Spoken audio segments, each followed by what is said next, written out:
first time in New York City, I was in a cab that did the 360. It was very romantic. And actually everything else, buses, cars, trucks, they were all doing the same thing at the same time. So it's like slow motion, Walt Disney. Anyway, of course it means that we are what we are here tonight, but a special warm welcome on a cold night to our visitor is an architect from Cape Town, but also from New York in the classic kind of New York way, kind of born somewhere, grew up here, goes back, does good, a lot of good, and I guess that's what I'm super interested in. The McCullough Lab starts in 2004, the studio, and it already, of course, has this word lab in there, so implying that there's a kind of experiment, that it's not simply a studio, but there's some kind of research and some kind of a project. And this project seems to involve testing an idea about public interaction, and that the purpose of architecture is for the kinds of interaction that it makes possible. But I especially am interested in the way in which you think about the interaction is not the interaction that the architect designs for now, but what interaction might take place when the current user and the current architect have gone. And also the fact that this kind of a statement about creating the possibility of future exchange, so like what you call legacy, like kind of the legacy of an architect, so you're kind of designing for legacy, that's done in the context of a culture of fear. So basically everybody's too nervous to get together in public space because you might catch an idea or a disease or whatever. And that leads to your kind of argument that good design is a basic human right, and that design itself goes from being a sort of a virtuous addition or criticism or supplement to what's considered the basic conditions of social exchange. It's actually considered as a kind of crucial requirement of social exchange and so on. And I think you do that in your work, but you also do that almost diplomatically by working at the World Economic Forum on the global agenda for design and all of that. So it's just oozing virtue. I think there was not a more virtuous person ever spoke in this room.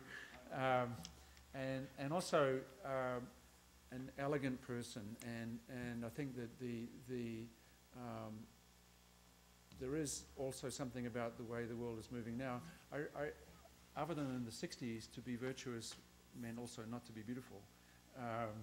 And in the 60s, they tried out the idea that, and this applies to architecture, that an ethically responsible architecture would also be an elegant architecture. And I think the current generation of architects seems to me is super interesting in the refusal of any need to choose between ethical responsibility, elegance, professional success, technical sophistication, and so on. So we really live in a very different mindset, and I think your work is very much coming from that mindset, and it's really very stimulating to us that you and Mario are working together in the design studios, and therefore, as always, it's nice to hear outside of the studio what you're thinking. So very much welcome to the school.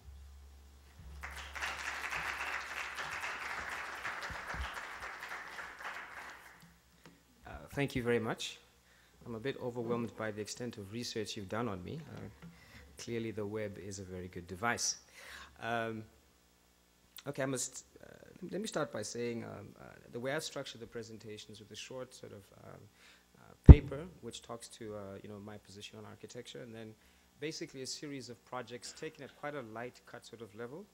The idea being that it should be a provocation so that questions can emerge from the crowd in terms of the actual solutions. So let me start. Esteemed colleagues, students, and friends, I thank you for this opportunity to share a few ideas, an anthology, as it were, which speaks to the nature of architecture as an act of agency and urgency in the South African context.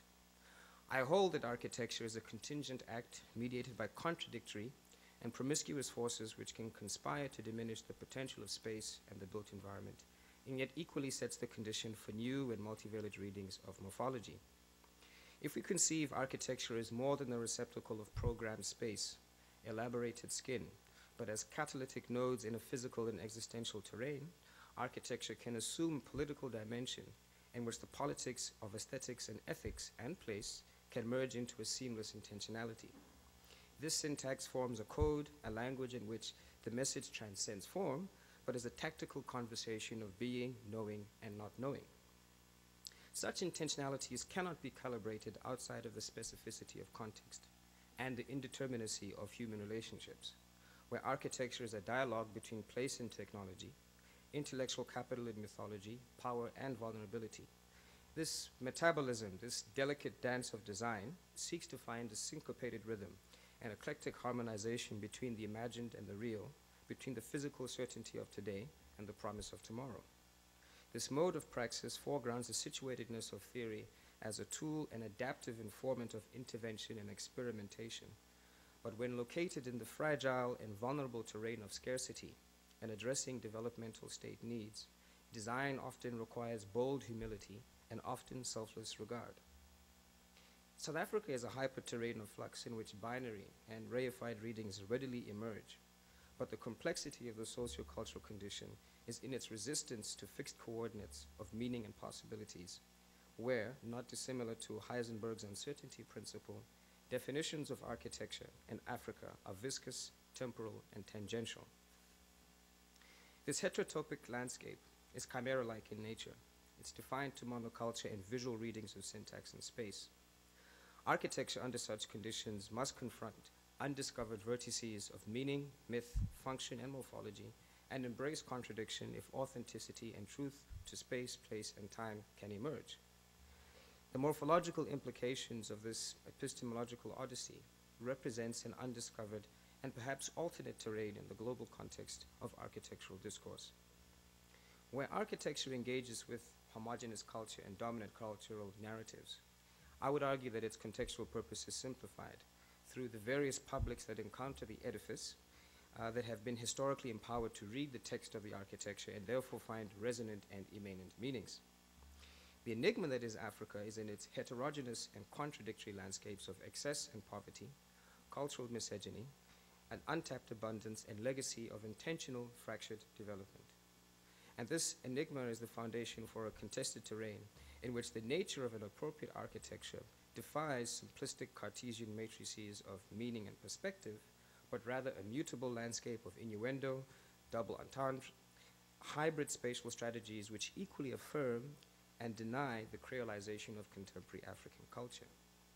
South Africa in particular occupies this queasy tableau where urbanism, architecture, and landscape can conspire to support the emergence of meta-narratives around which society can cohere, and with it the promise of a morphology which transcends form, but reflects and channels the unspoken, submerged vectors of being, and subverts the subservience of the subaltern into dignified cultural actors. My work is the task to translate this complexity into simple, elegant, humanist solutions that are in effective dialogue with their context. I noticed that I put spring over there, and I think that's not in tune with what nature has intended outside. So forgive me on that particular score. I'll just see if this mouse works. I'll start just by giving you an image that maybe people don't necessarily associate with South Africa and Cape Town. Cape Town is a place which has stark, if not startling, beauty. In some parts architectural, but the sort of natural context, it's an amazing place to be in. But at the same time, just outside of the periphery of town, it stands against extreme poverty, degradation, and extreme levels of contrast. And I think what this does, it makes the position of the architect quite contentious because it's very easy to decide which world one wants to operate in. And that's why I make this point about the relationship between the politics and ethics of the architect and the role of the agent. Because I've made a conscious decision to try and splice conditions where a degraded context can benefit from the role of the architect and actually avoid the easy route of doing glamorous and sexy buildings for the well-heeled and the rich. Cape Town is, and I just thought I'd show you this diagram, is a very distorted city. It has a central city core along the side and essentially a periphery that wraps around its edge. And this is a direct product of apartheid planning in which the city core was essentially a space of white privilege with dormitory settlements along the edge. And you will begin to see that this has an implication because depending on where one situates a project or the sort of relationship to the urban planning strategies of the day, one can intervene productively or unproductively. So, I'll take you through projects at different scales. First off, with World Cup, I was actually contacted by Budweiser last year as part of a national competition to design a trophy for the World Cup. And the strategy that I developed was actually quite a simple one. I first decided to critique the sort of history of trophies and, let's say, recognition of success, ranging from the wreath to the amphora to the urn, the chalice, the traditional trophy. And what was quite consistent with all of these is this notion of a cup or something that actually holds liquid or fluidity, a sense of a receptacle. And for me, I said, if we're going to make an African trophy, I think it needs to do two things. I think it needs to respond to, let's say, an African sensibility about how to express success, but more importantly, the issues of the day need to come to the fore. So through a very quick presentation, we're looking at, beadwork and craft work, and also looking at the bottle itself. I decided to recycle the bottles and actually use them as part of the strategy for the trophy. So, in short, you have one bottle, and you empty it, and you've got the glass. More drinking produces numerous empty bottles, and I was fascinated with the glass and the actual cap. So what I did essentially was propose that we would recycle all of the glass, crush them into beads, recycle the caps to form a sort of meshed, let's call it meshed sort of web, and that putting these together, one would deconstruct the notion of the trophy so that on the one hand, you have a sort of firm exoskeleton from the aluminium, but on the inside, this sort of spongy, soft and almost pliant sort of internal skin. And the sort of formal language of this, I decided to steer away from the metaphor of a cup, but said that I would look at sort of sensual forms relating to dance, music, and natural phenomena, and propose this actually for Budweiser. The proportions of the actual trophy were structured according to the number of games. There was an issue about the weight of the current trophy, so these ones could not be heavier than them. And the intention was that there would be 64 of these trophies, and at the end of every World Cup match, the man of the match would be given this trophy. This was supposed to be done through cell phone competition throughout the world. I explained to Budweiser that the logistics of doing a live cell phone competition globally would probably defeat them, and unfortunately it did. With this competition, I was actually told that I had won, but apparently the CEO of Budweiser said it didn't look African enough. And I found that to be quite interesting, that he knew more about an African aesthetic than I did. The winning trophy was actually a drum, very clever, and unfortunately it was never manufactured. But I thought it would be quite an interesting way to just show you how that notion of aesthetics, and also how one can question the fundamentals of what is a trophy and try and articulate something different. And in terms of a jump in scale, a lot of my work, as I think as Marcus mentioned, works beyond the architectural scale. I get involved with institutional structures. I get involved with essentially establishing organizations, because in South Africa we're at the beginnings of our democracy, so the type of conditions which allow for architecture to emerge are often not there. So this particular project essentially I was asked to do some eco-lodges using local materials in a very sensitive forest, but quite importantly, we had to use homeless people to actually build the building and so on. So the notion of having a sort of strong intellectual capital and how you detail the buildings becomes transformed when you realize you're dealing with people who've never even held a piece of wood before.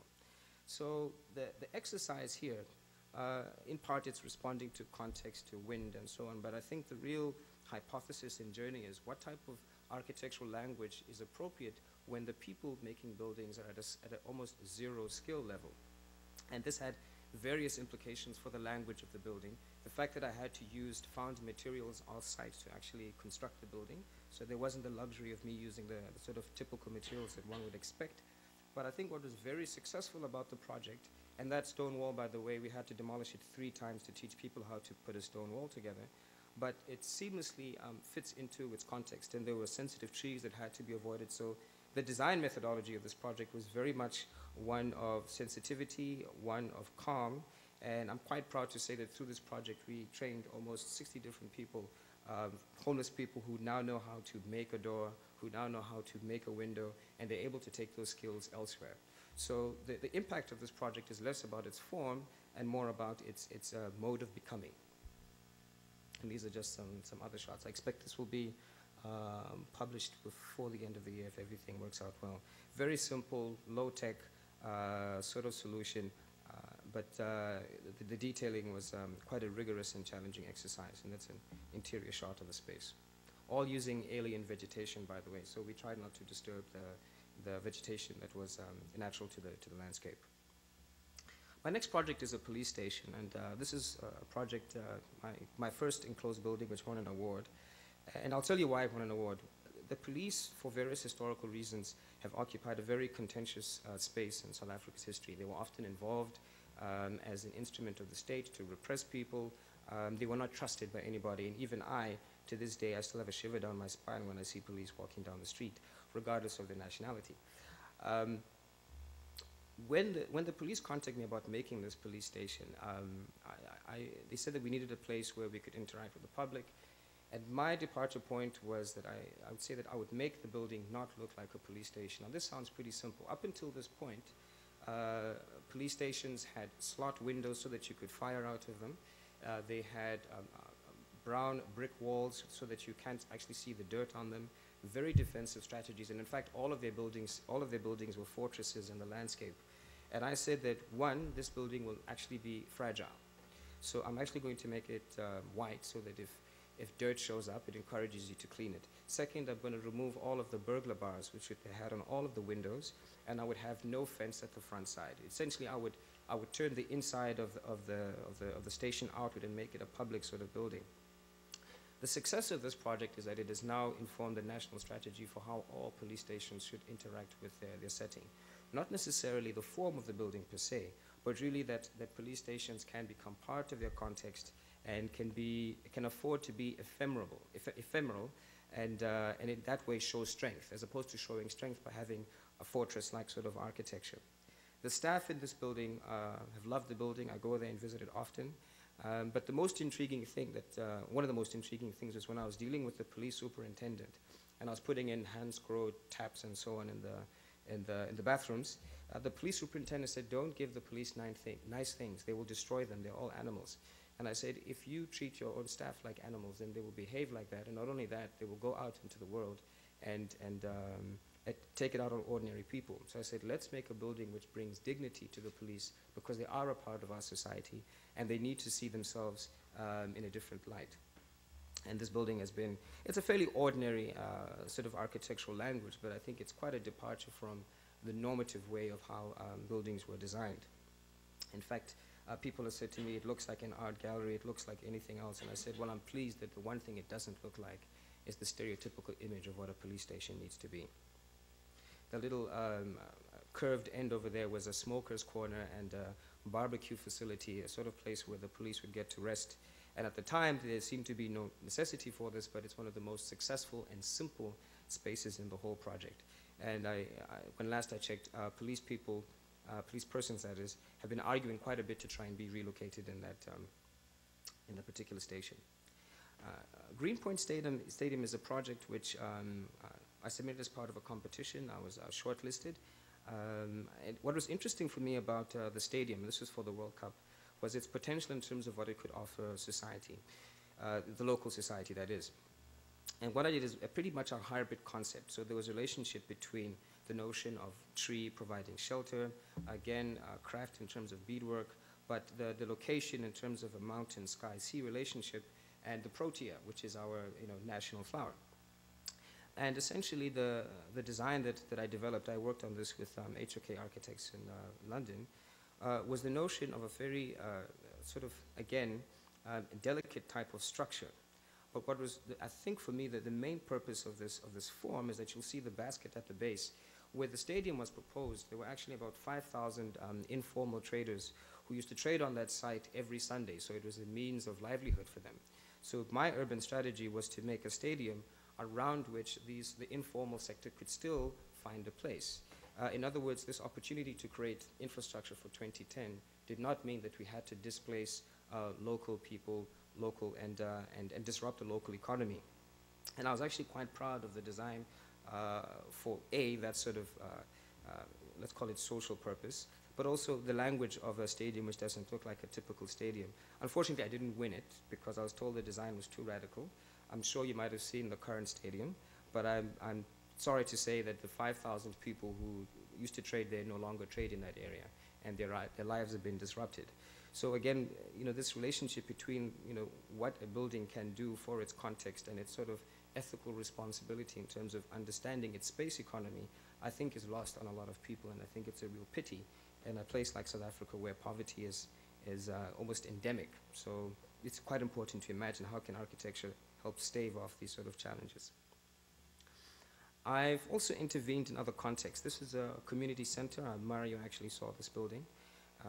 Quite a challenging context. I was asked to make a community center in Khayelitsha, and the first problem that we had was that for years and years, the government of the day would spend the least amount of money on community centers, just enough to get votes and to keep the community quiet.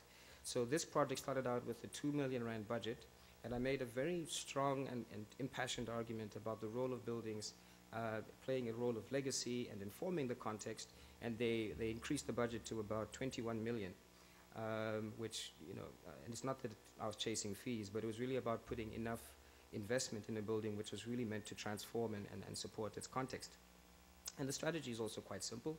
It's essentially a decorated shed, a sort of box, but the whole front facade actually opens out onto the street, so that the relationship between building and street and public space has far much more potential than a closed off sort of building.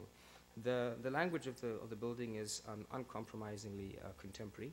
There have been a number of interventions in the so-called township context which have been very cynical and very divisive, and making arguments for cheap buildings. And I think it's quite important that when one intervenes in fragile contexts, that architecture should not replicate that fragility, but in fact that architecture should be a refuge from the uncertainty of one's context.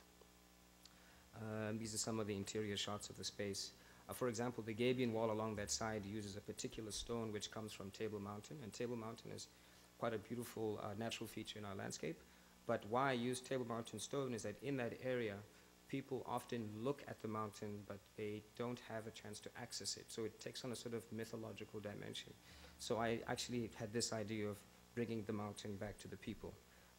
It's perhaps a strange sort of idea, but the poetry of buildings can mean a lot to people at times. And that's a shot of it shown at the front with the openings. You will notice there are no roads accessing the building. This is one of my key frustrations about development in South Africa, is that it's often very fragmented. The city of Cape Town could not agree to put in a road, so I made a building that was literally standing in a field of dust. And these are the type of issues when I talk about institutional growth and development that's required, because you have government working in silos and not talking to each other. But this building also has received a lot of support and respect from the community. It's never been broken into. It doesn't have any burglar bars again. And interesting enough, I was showed a whole range of buildings and told the community will destroy the building, you need to protect it. And this one has managed to protect itself because it's loved by the people. And I'm actually quite proud of that. The Ordos project, I was selected to be involved in it, and I won't dwell too much on this, except to say that for me the conceptual conundrum was, how does an African architect intervene in Inner Mongolia? And what is an appropriate form of language and response to context? Do I use this opportunity to further my career and do a signature sort of building which is typical of what I would do anywhere else, or do I listen to context? I took the latter approach, and I was particularly inspired by, or rather depressed, by the extent to which Beijing's development in the last 10 to 20 years, and in fact other parts of China, have really eroded the Chinese sensibility of urban form and architecture. They have a very particular, let's call it, hierarchy of public and private spaces. And I was intrigued by this notion of a semi-public space which happens within the hutong sort of courtyard dynamic.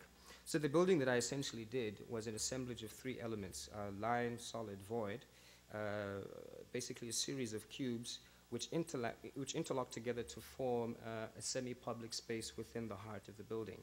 And really the idea was to critique this notion of villa, being in the middle of Ordos and not really interacting with its context, but making a building in which the innards actually turn to the outside. And it was also highly informed by a lot of Mongolian mythology, and we called it the Palace of the North. I found a very interesting Mongolian poem which takes a whole month to recite, and I analyzed the poem and then abstracted it into the architectural form. And I think this project was also quite intriguing because it didn't fit the sort of expectations that I was asked by certain people in China about what type of building would I make, and the sort of hut sort of references seemed to emerge in these conversations. And I said, no, I'm not going to make a hut. Anyway, so this is a shot of that sort of sliver, let's call it that canyon between the two buildings, in which the public are drawn into the internal space. The next project is interesting for me because I was asked to do a public transport office building for government. The brief was for it to be the first sustainable building for the state. But what's interesting is the actual tenant. We have a phenomenon in South Africa of commuter taxis, which is a sort of semi-formal industry which is quite powerful, but also prone to violence and constantly clashing with government. And similar to the police station, the government had always taken the attitude that this commuter taxi industry people were animals and not worthy of being treated correctly, and it caused a lot of strife, pretty much going back to the 1980s. So I made the argument that we would, again, make a building in which a taxi driver would feel that they're actually given respect and being a part of the community. So the language of the building, as opposed to what was there before, was deliberately contemporary, large volumes, big spaces where if taxi people had a debate and they wanted to address their grievances, that the civic architecture that was presented would dignify how those grievances are conveyed, expressed, and resolved. And in short, it was, I mean, aside from the sort of normative, let's call it technical issues about making a sustainable building, natural ventilation, looking at the heat gain and heat loss and those sorts of mappings, this building was also specifically located in a very poor area. I don't know if you can see the context, because again, government wanted to make the message that they believe in people and they want to actually respond to the needs of the township. So its setting was quite important. The height was was a big issue. I mean, it's only 7 stories, but it's actually the tallest building in the area. And a lot of the debates and discussions that we were having with the client, being the premier of the state, was really about making a new type of architecture that could help transform this agenda of integrating the taxi community within broader society. So the materials and the structures, it's fairly simple. It's a series of boxes, sort of tectonic approach. But I think really for me the most important thing is just its role in terms of really responding to a sort of new interface for a sector of society that has always been on the periphery. Recently, I've been asked to do a museum for the Food and Allied Workers Union. It was founded by a woman named Ray Alexander Simons. She moved to South Africa as a teenager, I think just after World War I, and literally formed a trade union by the age of 14. And in fact, the Food and Allied Workers Union was quite instrumental in the 1980s in terms of mobilizing people on the ground because the ANC was banned. So this becomes quite an interesting and significant site of intervention because it's in Gugulethu. You might have heard in the news about a killing of a tourist that happened there a couple of weeks ago. So it's a fairly complicated site, and in fact, before 1994, an American activist, Amy Beale, was also killed not too far from the actual project. And for me, the conceptual proposition here was, I interviewed quite a famous writer named Njabule Ndebele about township life. And he told me that growing up in the township, everything works spatially in sets of 3. So if you stayed in one house, the next 3 houses would be your community. And you would not walk beyond those 3 streets because you would overlap with another community and you'd get into fist fights and so on. But what he also said was that you would have 3 sets of 3. So whenever there was a political or social issue, communities would organize in 3 sets of 3 and so on and so forth. So this number 3 became quite an interesting, let's say, device, so to speak with. And when I investigated the type of spaces that we put in the building, this metaphor of almost a sort of scalar approach to reading this landscape became quite important. So essentially, I'll actually jump back to this image. We've got the museum component sitting over here, but in fact, this is the whole sort of site. There is a water feature over here, which is a detention pond where currently lots of children drown every winter, which is our rainy season. So the intervention largely was, okay, sorry, I can go back. The intervention was to create the museum, but also to rehabilitate this context, and you can begin to see the sort of fragmented language of the informal settlement. And in some ways, there's a sort of dialogue between the formality of the urban intervention along the side versus the informality and the sort of splicing of opportunities across the space. The structure of the building is essentially 3 rectangular spaces which interlock in volume. They're structured according to 3 in terms of height, width, and depth. The creation of a sculpture park at the bottom scale over here.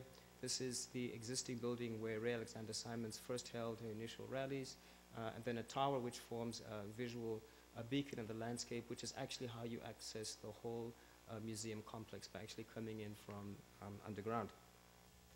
The project at right now is really in its early stages. I mean, this is an organization which has never done a museum before, so a lot of the work is not necessarily the designing of the building, but understanding how to structure a museum, how to structure curatorial practices, what type of institutional vehicle is appropriate and structured, fundraising, and a lot of my work is very much in that sort of domain because I've realized that it is almost impossible to create architecture unless one is engaged in some sort of educational dynamic about what the site can offer.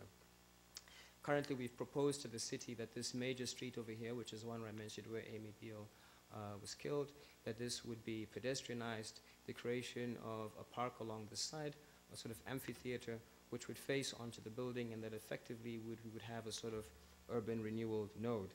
The project was launched by the deputy president, I think about 3 months ago, so I'm hoping that the fundraising will go well. But I haven't heard much from them at this particular point in time. And this is just very initial schematic renderings of the building, which essentially floats in the landscape and creates this alternate terrain beneath it. Adamastor's Throne is a what I call a provocation. On occasion, I think it's quite important to do projects which are meant to stimulate a bit of debate. And one of the debates that we have in Cape Town is the issue of appropriate height of buildings. The argument behind this building was to create a sort of ecological tower which would do serious investigations in terms of wind, changing in wind patterns and the rising of the sea level. Adamastor, by the way, was a mythological Greek god who apparently lived at the top of Table Mountain and prevented Portuguese ships from rounding the Cape. That's when the Cape changed from being called the Cape of Storms to the Cape of Good Hope. Apparently, Adamastor was defeated when Bartholomew Diaz went around. So there's also a tongue-in-cheek play on the origins of Cape Town and this sort of notion of wind and colonization and development. This building is deliberately provocative in relation to its context, particularly because I think it's sometimes important to generate discussion and be not necessarily exemplary, but to take a sort of cutting-edge view in terms of what can architecture represent. And some interior shot on that side. Apologies for the DPI level there. The other project that I just want, there's actually 3 more that I'm almost done. This project that I was asked to do was quite an interesting one. We are beginning to introduce bus rapid transit, or what we call integrated rapid transit in South Africa. And I was asked to put a proposal together for the capital city. And one of my key arguments is that the installation of infrastructure, whether it's a stadium or a police station, etc., can play a function that is more than just the engineering need of moving people from to and fro. So essentially the idea was plug and play, which is that all of these bus termini would play a very particular function depending on its context. So for example, if in one area you find that there isn't a clinic, then a clinic would be attached to the bus facility. If in another area you found that there was a shortage of libraries or other sorts of social infrastructure, that would be attached to the bus facility. This requires that your your bus stops are actually on the side of the road as opposed to the median. And engineers prefer the median because it's cheaper, because you have one structure serving two sides. But my argument is that then it plays no urban function. So it might cost more to have two of the structures, but effectively it has a much more stronger impact.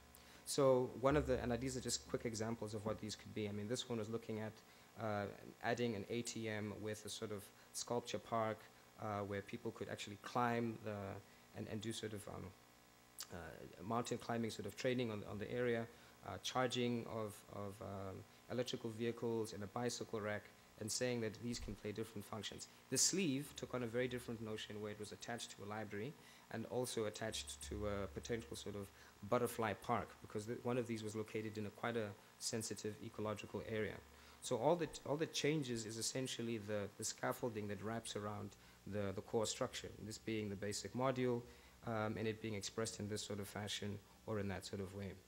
I must mention that project, although it received a lot of acclaim from the client because of its urban function, they indicated that it's not their responsibility to solve urban issues, they just want to get people on buses.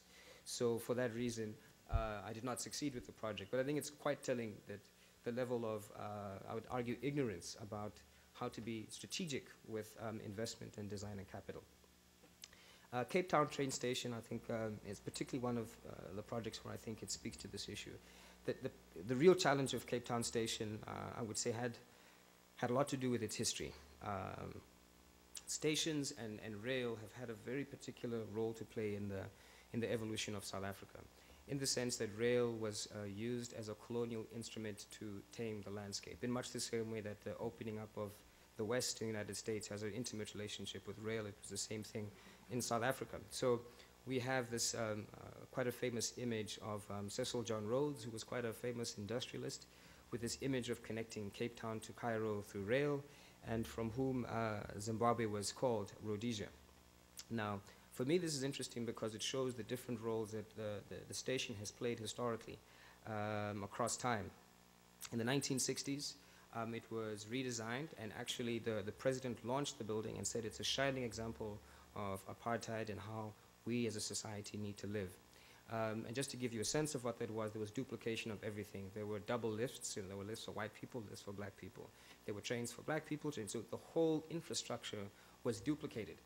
And what I thought would be quite interesting in terms of transforming the station with regards to 2010 and a post-1994 sensibility was to look at how do we make this place into something special. These are shots taken from the 1980s where protesters would run to the station, and in fact when I was doing the design I interviewed people and found that certain people were actually even tortured in the station.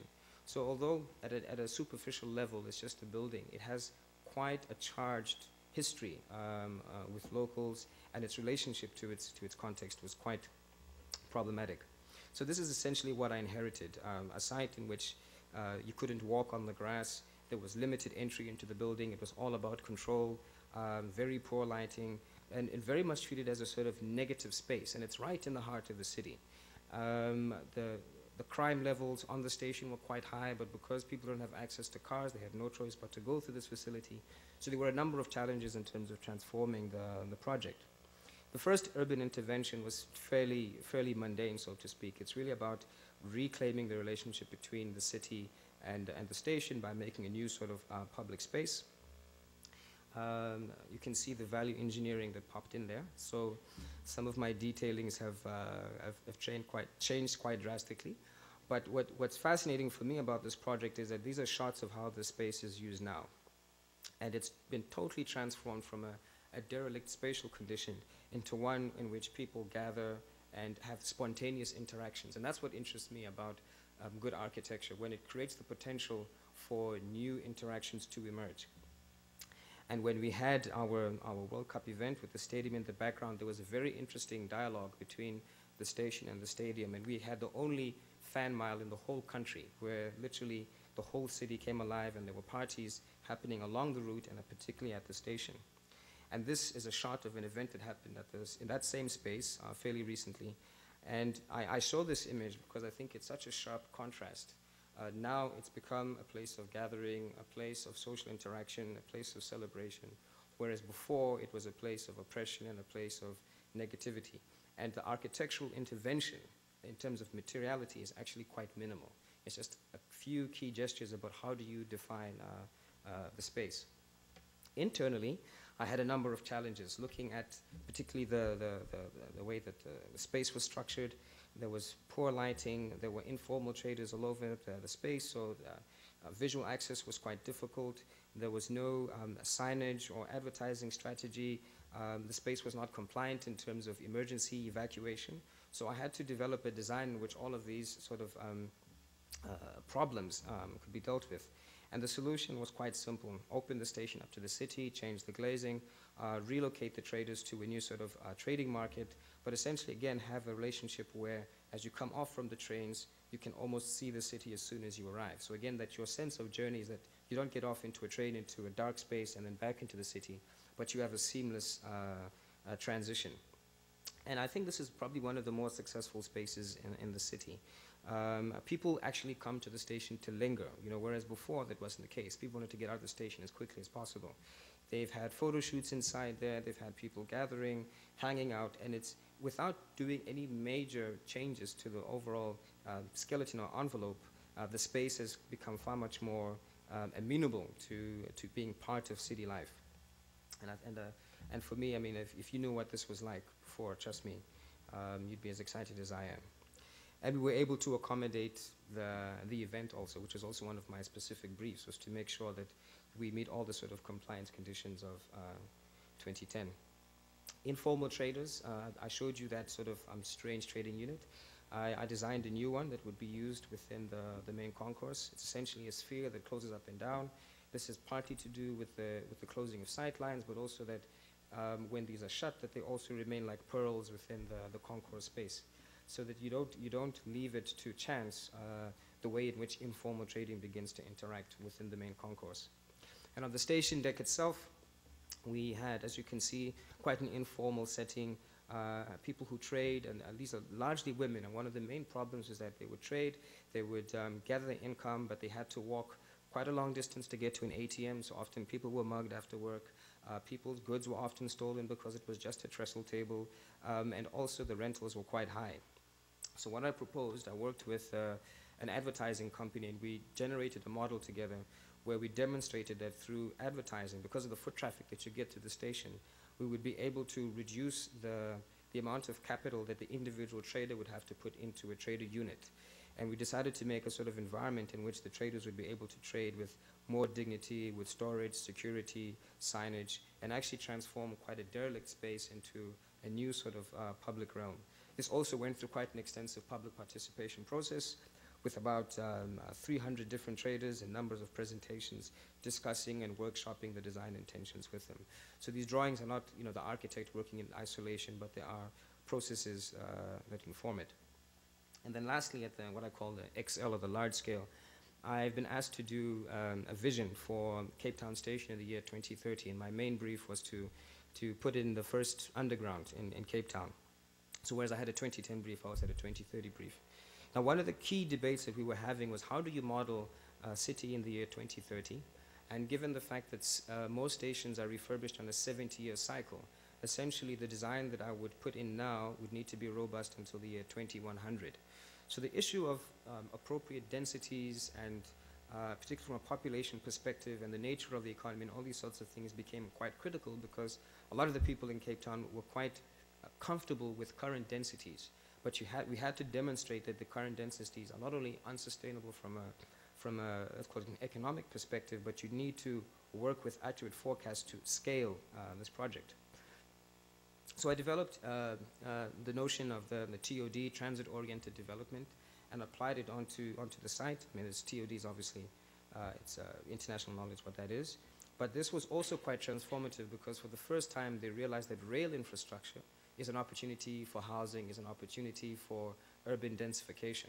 So whereas before rail was simply seen as movement, now it has a sort of different role. And through a series of mappings where I looked at historical urban spaces, looking at cycling routes and so on, I proposed a sort of new network which would just effectively stitch the city together, because this piece of land, which is about 58 hectares, effectively divided the city in two, which caused all sorts of implications in terms of urban growth and urban development. And integrating it with transport infrastructure, sewage, utilities, etc., was all part of the brief. And I managed to, with the densities that I predicted, I managed to squeeze in about 45,000 extra people into the city. And what this means is, if you remember before, I spoke about the sort of eccentric nature of Cape Town, with people on the periphery and not in the core, is that this was an opportunity for people to have close living in proximity to where they actually work. So the project was not just an exercise in urban densification, but it also had a sort of polemic dimension in terms of bringing people previously displaced from the city back into the CBD. And this was just a speculative sketch I had done where I'd sunk in the train station underground with the transport museum above on the actual site. Very early schematic shot of what it could potentially be like in the underground. And we went through all the processes of geotechnical issues, etc. And then these are the sort of massing diagrams where I was particularly looking at two phenomena. The one is the relationship of how wind would change in the year 2030 because of climate change. So that began to influence the form of the buildings. And the more sort of normative, let's call it urban planning friendly massing model. And there were the whole host of other permutations. And at that point, I would like to say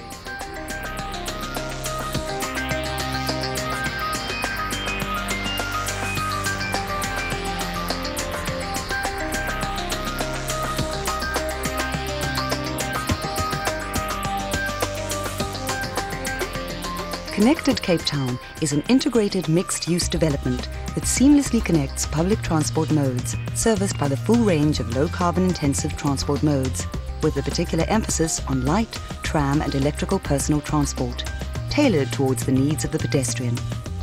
Connected Cape Town is typified by its iconic and vibrant central spine, which not only plays host to a real 24-hour lifestyle, but is a major contributor to the biodiversity of the CBD, and offers a range of historically informed public spaces, offering a blend between culture and public space making.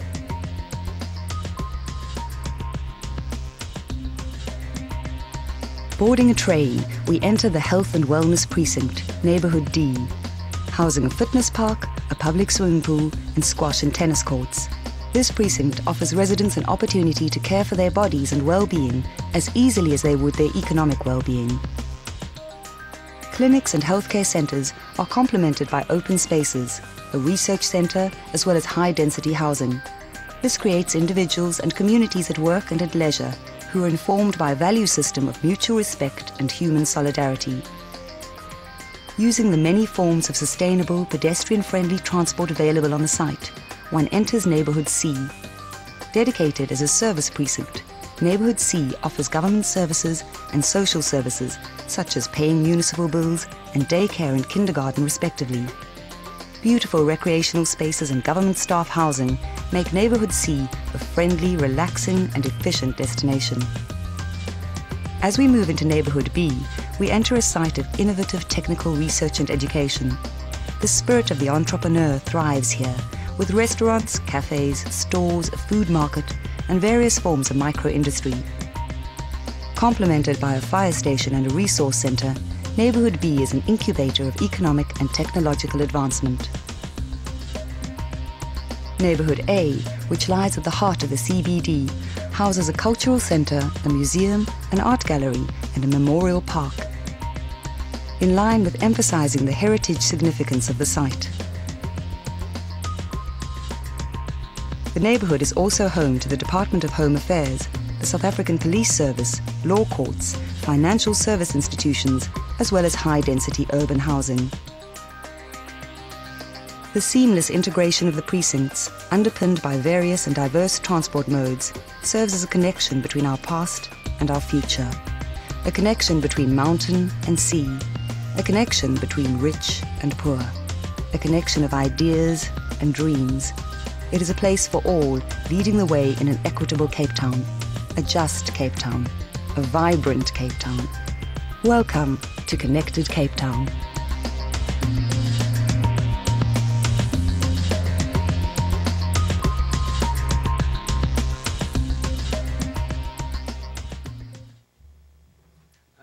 Just one caveat. That commission was essentially an urban planning presentation. It wasn't an architectural project. So the architectural resolution is deliberately ambiguous. It was more about the sort of planning and infrastructure approaches to the site. Do you have any questions?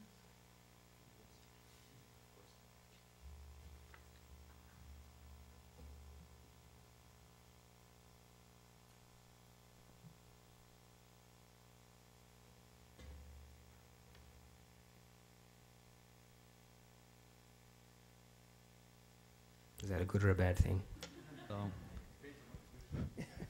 Yeah, I have a very specific question. When you were talking about the police station and when he said that they would break the faucets, Yes. how do you convince the client, or in this case the head of the police, who actually knows so much about his force, that no, this is a good thing and it will change? How does that conversation kind of take place, and how do you convince someone like that that no, this is not actually the best thing? Well, you know, fortunately, the precedent is always a good device. I mean, Wheel Arrest did a very good police station. I think it was in the early 90s. And the argument that I made was basically a humanist and social one. You know, if we continue to be pessimistic and cynical about the human condition, then we will only replicate those type of behaviors. So I was making the argument that even the smallest thing, such as the type of faucet you put in a bathroom, a door handle, the color of a wall, can assist in transforming and I stress the word assist in transforming how people behave in space.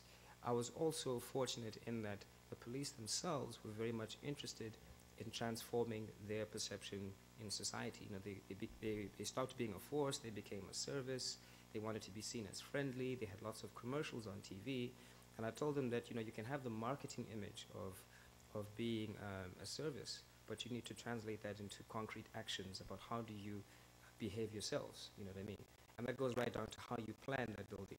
Where do you put the superintendent's office? Where do you put the mess hall?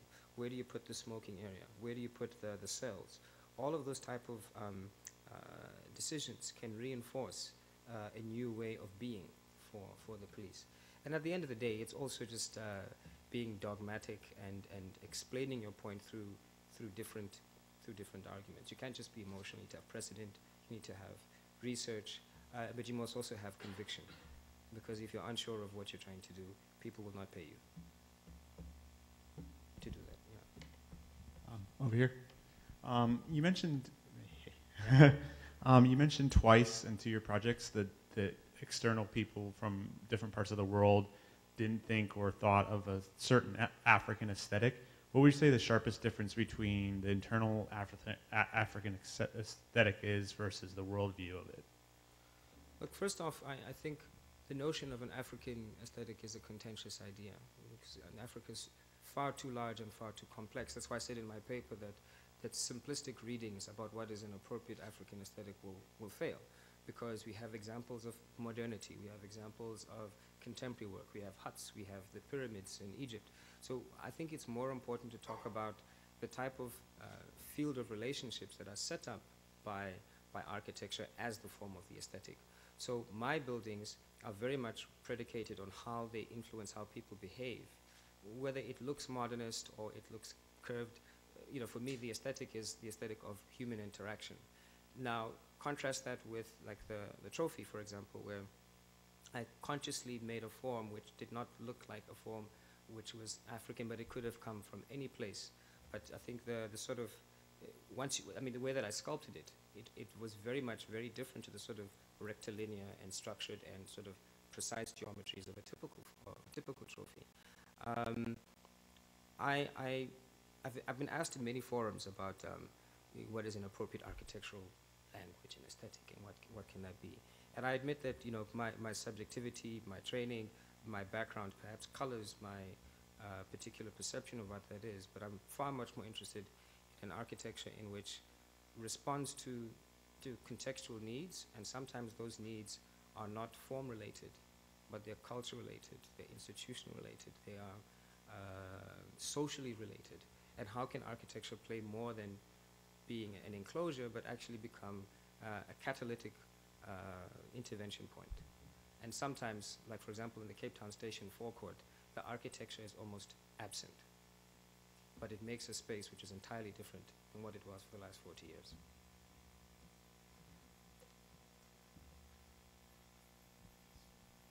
This might be related to Chris's question in some way. There seems to be a tendency, I think, for at least what I've seen in some student projects, to glamorize the informal, maybe coming from the city. And here I see, to some extent, a desire to be maybe released from it or to change to something formal. And it struck me that there was, the question is, how do you maintain either that balance, and is the balance between the informal and formal even desired anymore, or is it time to move on? It's a very good question, because it goes to the heart of lots of our urban and architectural discussions in Cape Town and the country in general. My father's sister, or cousin rather, has been an informal trader for 40 years. And she'd be at the sidewalk selling beetroots, and she's actually trapped in a very particular economic cycle.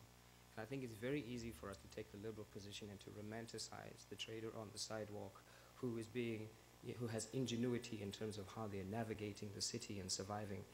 The fact of the matter is that nobody really wants to survive, everybody wants to thrive. So what I did with particularly those spaces, that I did what's called an economic progression model, where I structured the sequence of spaces so that you could have an emerging trader, so to speak, who might get a 1-by-1 square meter place, but then they would then graduate to a 2-by-2, to a 4-by-4, and then you actually set conditional limits for how long somebody can occupy a particular space, so that you encourage the progression.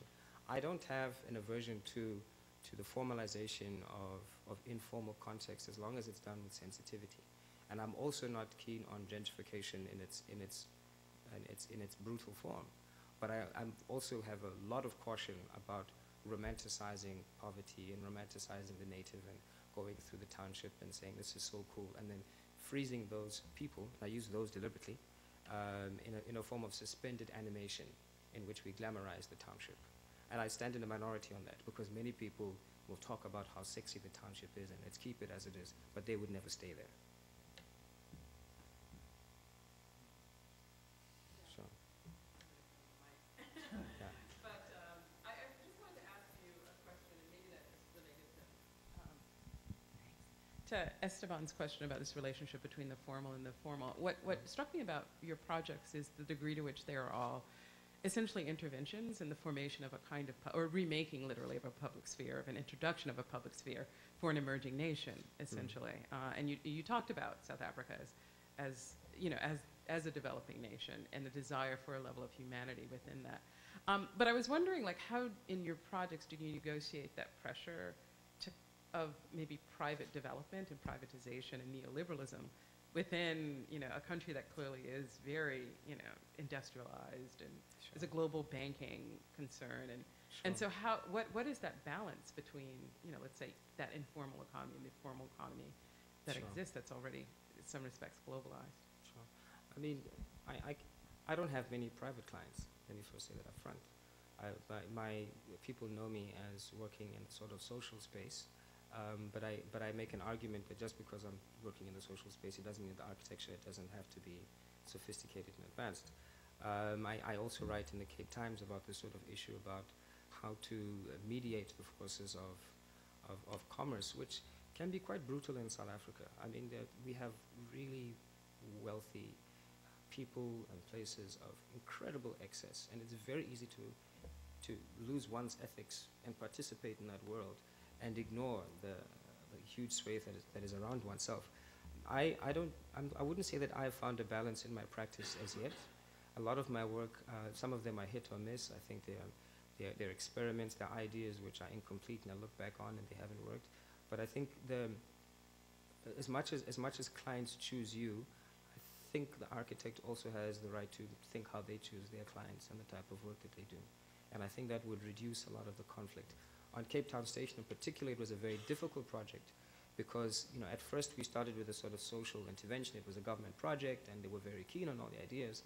And then the minister made this statement about all of the train infrastructure having to pay for themselves. So overnight, the social dynamic suddenly switched to a very commercial dynamic.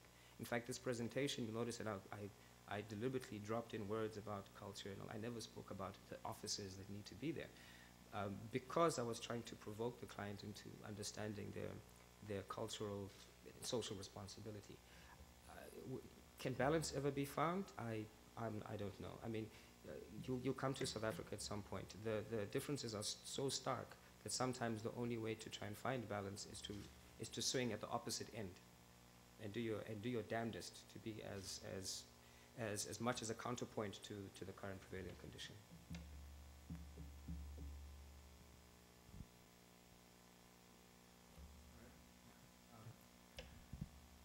You mentioned here and also with the students that South Africa is a very sort of young country, and we're working in Johannesburg, and you also sort of talked about the city trying to come to terms with what it should be in terms of going forward. And so, for example, at the recent World Expo, I think the theme was Better City, Better Life. And perhaps it's the image of modernity in contrast, perhaps, with your sort of thesis about relationships. So how do you think that you negotiate the condition between what the image of the city should be, and I'm thinking about the tower that you showed, with your thesis about aesthetics and actually being concerned more about the aesthetics of relationships rather than the aesthetics of the image? Sure. I mean, talking about the World Expo, because I actually delivered a lecture there, and I was actually quite struck because I think there was a discord between the theming of the event and the content that was showed there. It's quite a difficult one, because I do believe that one can talk about aesthetics and ethics in a sort of interchangeable sort of way. I mean, if you think of Wittgenstein and so on, that the way that you make your buildings and how they look represents tacitly your values and what they are. But I think in a lot of my projects, some of them, quite frankly, are tongue-in-cheek, because it's very much about that pendulum and just providing a counterpoint. When the buildings are actually manifest, for example, the police station and the community center and so on, I mentioned this notion about a bold humility and a sort of selfless disregard. Those projects are very different to the unbuilt projects, which are almost experiments, as it were, and ways of just trying to push the boundaries. This notion of balance is something that, if I can just expand, I mean, I'm intrigued. We're taught to think of balance, and we're taught to think of this and the architecture finding a middle road. But the more and more that I've interacted with architecture, I think balance is almost impossible. The forces of one particular client and context always conspire to make a project skewed in one direction or the other. And I think balance should be perceived more, how does this relate into something else? So, for example, the tower is not so much about its aesthetic form on its own, but the tower in dialogue with the mountain and the city in between, and that type of sort of tension, because seen on its own, I'm not really convinced that it would be that particularly effective. In terms of the studio approach and about young people and trying to find an appropriate aesthetic, I've taken a very personal position about what I call the aesthetic of human relationships. I think the role of the agent or the author in terms of being authentic to oneself about what is one's position is probably more important to me than the actual outcome. We have a youth in South Africa that have been demoralized, have no sense of self-confidence, who are always trying to find easy answers and trying to be something else than what they are in order to be. And I look at my work as an example to say to people, you can be whatever you want to be, and just put it out there and let the world absorb it and reflect.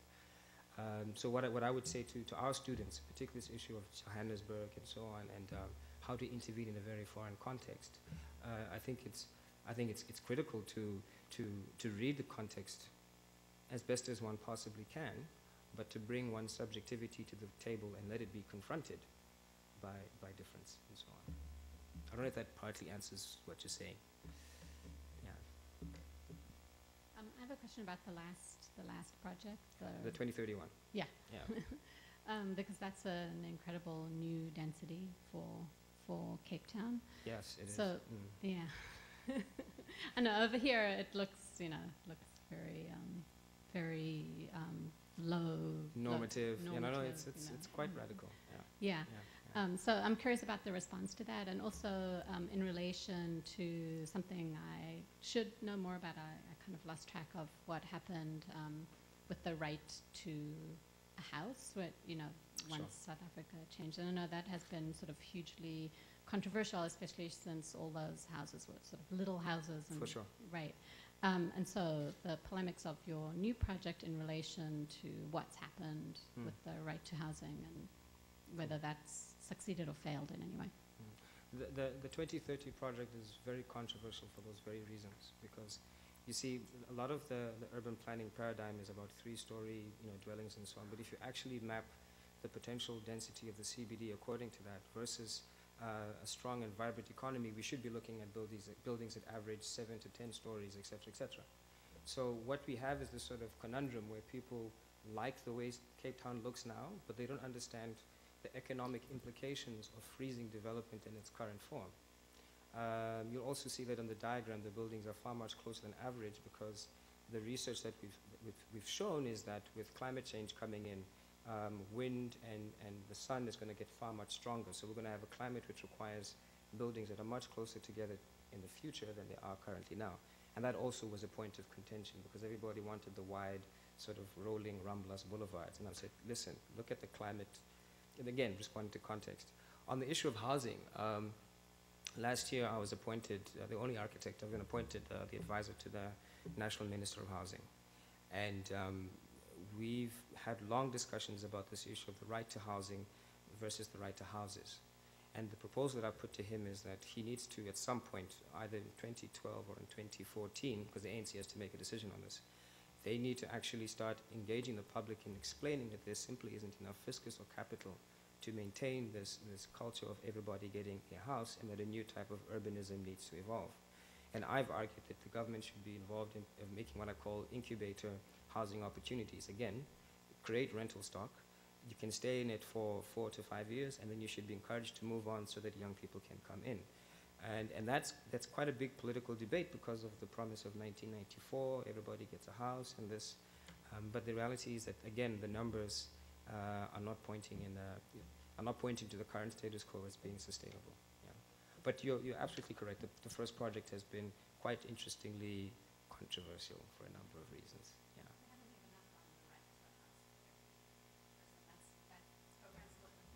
That program still continues. But what's interesting is I'm doing some research, and I'm increasingly getting data where young people are saying because they want to pursue jobs, they need to be mobile. And if you're given a house, that actually restricts the ability for you to move. So if you want an innovative country to develop, you should make your country or city as flexible as possible for people between the ages of 18 and 33, and not try to tie them down to a fixed asset, Whereas before the notion was everybody wants a house and so on, and you find that the jobs are elsewhere. And I think that in the worldview and the logic of government, which is a different generation, they don't understand the fluidity of how innovative and knowledge-oriented markets work, and the need to be able to move, to go to different cities and not be tied down with an asset. Thanks, everybody. Okay. For me, from the kinds of questions, it was a very nice audience. Thank you. Thank you.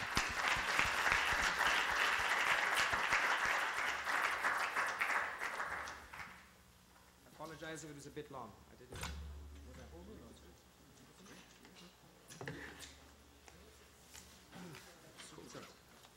Thank you.